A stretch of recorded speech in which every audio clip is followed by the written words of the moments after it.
Hi குட்டீஸ், எல்லாரும் எப்படி இருக்கீங்க? நம்ம ஜூ பார்ட் 1 வீடியோ போட்டிருந்தோம். அது நல்லாவே ரீச் ஆச்சு. ஸோ உங்கள் எல்லாருக்கும் நான் நன்றி சொல்கிறேன். இந்த ஜூ வீடியோவை பார்க்காதவங்க நான் லிங்க்கில் வந்து டிஸ்கிரிப்ஷன் கொடுக்குறேன். ஸோ பார்ட் 1 வீடியோவை பார்த்துக்குங்க. வாங்க பார்ட் 2க்குள்ளே போகலாம். ஏய் சோமு, அங்கே பாரு, ஏதோ சத்தம் கேட்குது.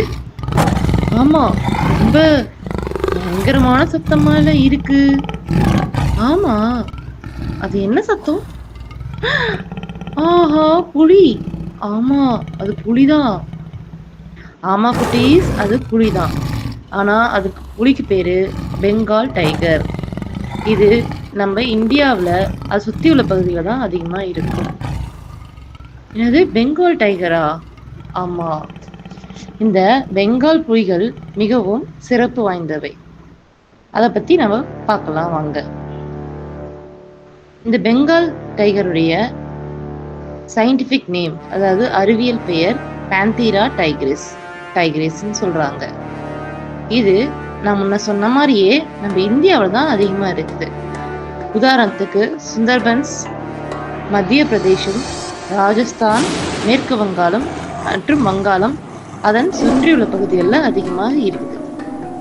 இந்த புலிகள் பெரும்பாலும் ஒரு வகையான பழுப்பு, அதாவது ஆரஞ்சு நிற உடல் அமைப்புல இருக்கும். இது உடம்புல கருப்பு நிறத்துல பட்டைகள் இருக்கும். இதோட அடிவயிறு பார்த்தீங்க அப்படின்னா வெள்ளையா இருக்கும். இதுல ஆண் புலிகள் சாதாரணமாக 180 260 கிலோ எடைகள் கொண்டது.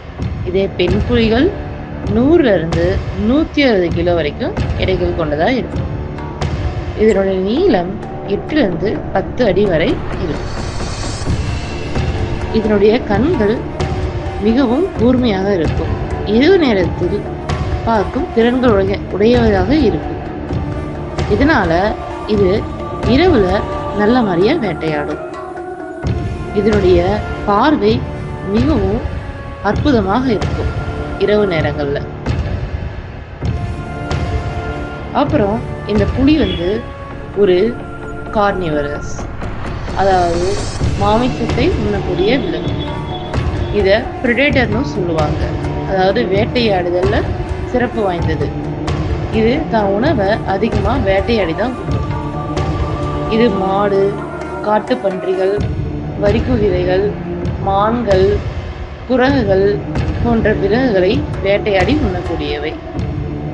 இது பார்த்தீங்கன்னா காடுகள், புல்வெளிகள், ஆற்றங்கரைகள் இந்த மாதிரி இடத்துல அதிகமாக இருக்கும். இது வேட்டைக்கார விலங்கு மட்டும் இல்ல, நல்ல புத்திசாலி மற்றும் சக்தி வாய்ந்த விலங்கு. இது காட்டு எருமை கூட அடிச்சு கொண்டு சாப்பிடும். இது வந்து ஒரு சாலிட்டரி அனிமல்னு சொல்றாங்க, அதாவது தனியாக செயல்படக்கூடிய தன்மையுடைய விலங்கு அப்படின்னு சொல்றாங்க. இது வந்து மனிதர்களுக்கு ஆபத்தான விலங்கா அப்படின்னு கேட்டீங்கன்னா ஆமா, இது ஆபத்தான விலங்கு தான். ஏன்னா இது மனிதர்களையும் சில நேரம் வேட்டையாட திறமை உள்ளது. சரி, இந்த புலிகளை பத்தி இன்னும் நம்ம தெரிஞ்சுக்கலாமா? சரி குட்டீஸ், நீங்க என்ன நினைக்கிறீங்க? இந்த புலி வந்து எத்தனை இருக்கும் நம்ம இந்தியாவுல? நம்ம இந்தியாவுல மொத்தம் 3000 புலிகள் தான் இருக்குது. இந்த புலிகளுடைய இனம் அழிஞ்சுக்கிட்டே வருது. ஏன் அழியுது அப்படின்னு பாத்தீங்கன்னா போச்சிங், அதாவது மனிதர்களால் வேட்டையாடப்படுதல். இந்த புலிய மனிதர்கள் அதனுடைய பற்கள், நகங்கள் மற்றும் தோள்கள் இதுக்காக வேட்டையாடுறாங்க. அதனால இந்த புலியுடைய எண்ணிக்கை மிகவும் குறைஞ்சிக்கிட்டே வருது. இதை காப்பாத்த நம் இந்திய அரசு ப்ராஜெக்ட் டைகர்ன்ற ஒரு திட்டத்தை கொண்டு வந்திருக்காங்க. இது 1973 அதாவது 1973 தொடங்கப்பட்டுச்சு. இதனாலேயே நமக்கு புலிகளுடைய எண்ணிக்கை கொஞ்சம் கொஞ்சமா உயர ஆரம்பிச்சிச்சு. இந்த புலிகள் ஃபுட் செயின், அதாவது உணவு சங்கிலியில மிகவும் முக்கிய பங்கு வகிக்கிறது. இந்த ப்ராஜெக்ட் டைகர்ல இந்திய அரசு 50க்கும் மேற்பட்ட புலிகள் சரணாலயங்களை உருவாக்கியிருக்காங்க. அது எல்லா சரணாலயங்களையும் நம்ம புலிகள் வந்து பார்க்கலாம். இந்த புலிகள் வேட்டையாடுதல மட்டும் சிறப்பு வாய்ந்தது இல்ல, நீச்சலும் நல்லா அடிக்கும். ஒரு பெண் புலிக்கு ஒரே நேரத்துல 2 to 4 குட்டிகள் கூட பிறக்குமா. இந்த புலி ஒரே நாள்ல 30 கிலோ வரைக்கும் ஒரு இறைச்சியை உண்ணக்கூடிய விலங்கு. ப்ராஜெக்ட் டைகர் கீழே நிறைய காப்பகங்களை வந்து, அதாவது புலிகள் காப்பகங்கள் வந்து நம்ம இந்திய அரசு உருவாக்கினாங்க.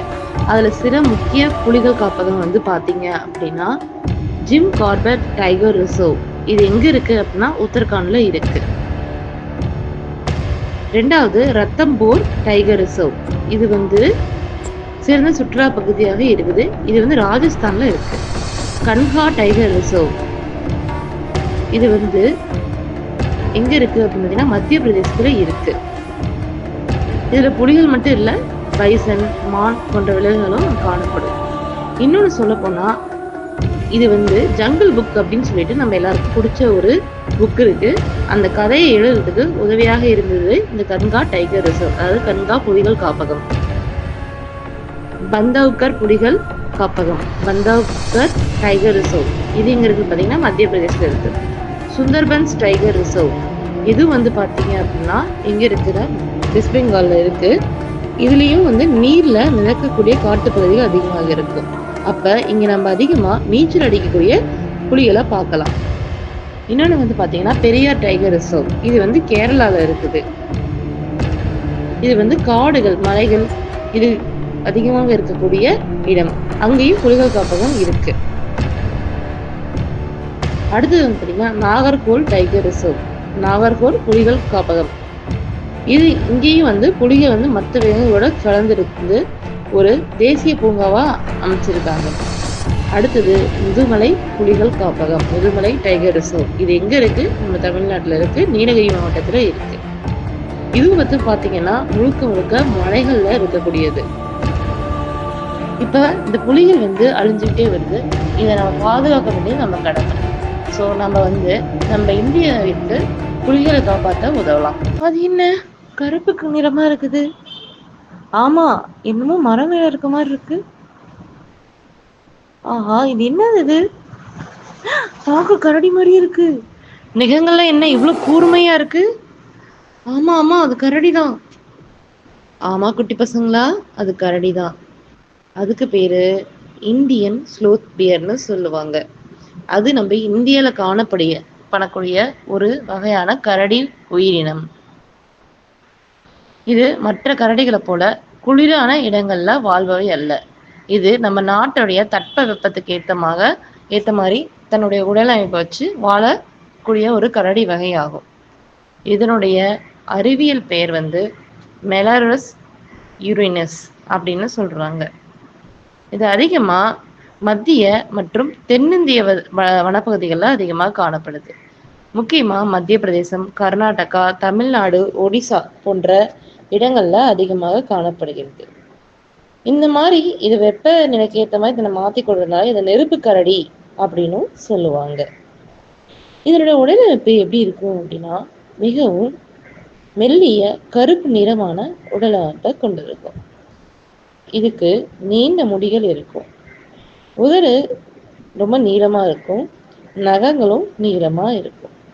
முக்கியமா அதனுடைய மார்பு பகுதியில வி அல்லது Y வடிவத்துல வெள்ளை நிறத்தாலான குறி இருக்குமா.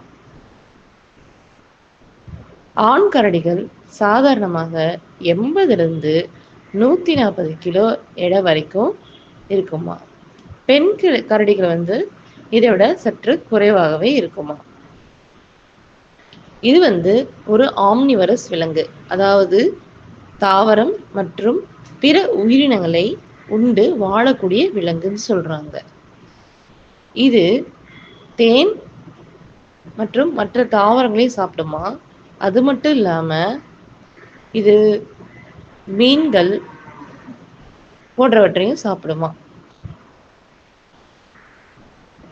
இது நாக்கு ரொம்ப நீளமாக இருக்கும். அதனால இது பூச்சிகளை உறிஞ்சு சாப்பிடக்கூடிய ஒரு சக்தி இருக்கு இதுக்கு. இது பழ வகைகளையும் சாப்பிடுமா. இது இரவு நேரத்துல அதிகமாக உலாத்தக்கூடிய விலங்கு, அதாவது நாக்டர்னல் சொல்லுவாங்க. பெரும்பாலும் இரவுலயே இதனுடைய உணவை தேடிக்கும். இது மனிதர்களுக்கு ஆபத்தான விலங்கா அப்படின்னு கேட்டீங்கன்னா ஆமா. இது மனிதர்களை ரொம்பவும் வேகமா தாக்கக்கூடிய விலங்கு. இது புலிகள், சிறுத்தைகள் போன்ற விலங்குகளையும் எதிர்த்து போராடக்கூடிய தன்மையுடைய விலங்கு. இதுல பாத்தீங்க அப்படின்னா பெண் கரடிகள் தங்க குட்டிகளை அவங்க முதுகுலையே சுமந்துக்கிட்டு எங்க வேணாலும் போவாங்களாம். இது பேரு தான் ஸ்டோம்பேரி கரடி. ஆனா இது அதற்கு நேர் எதிரா வேகமாக செயல்படக்கூடிய திறமையுடையது. இந்த கரடிகளை புலிகள் மாதிரியே மக்கள் வேட்டையாண்டு அழிச்சுக்கிட்டு வராங்க. இதனுடைய முடிகள் மற்றும் நகங்கள் சில பல பிளாக் மேஜிக் அப்படின்னு சொல்லக்கூடிய ஏவலுக்காக மக்கள் பயன்படுத்துறாங்க. இதையெல்லாம் தடுக்கிறதுக்கு தான் இந்திய அரசியலமைப்பு வனவிலங்கு பாதுகாப்பு சட்டம் அப்படின்றத ஒரு சட்டத்தை 1972ஆம் ஆண்டு கொண்டு வந்தாங்க. அந்த சட்டத்தின் கீழே இந்த கரடிகளை காப்பாத்துறதுக்கு மட்டும் இல்ல, இனப்பெருக்கம் மற்றும் பாதுகாப்பு, அதுக்காக ஒரு சில பாதுகாப்பு சரணாலயங்களை அமைச்சாங்க. முக்கியமான சில பாதுகாப்பு காப்பகங்கள் எங்க இருக்குன்னு பாத்தீங்கன்னா தாரோஜி பியர் சாங்சுரி, இது கர்நாடகாவில் இருக்கு.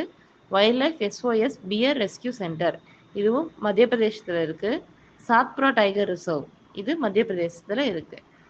இந்த மாதிரி சில கரடி காப்பகங்களை அவங்க உருவாக்குனாங்க.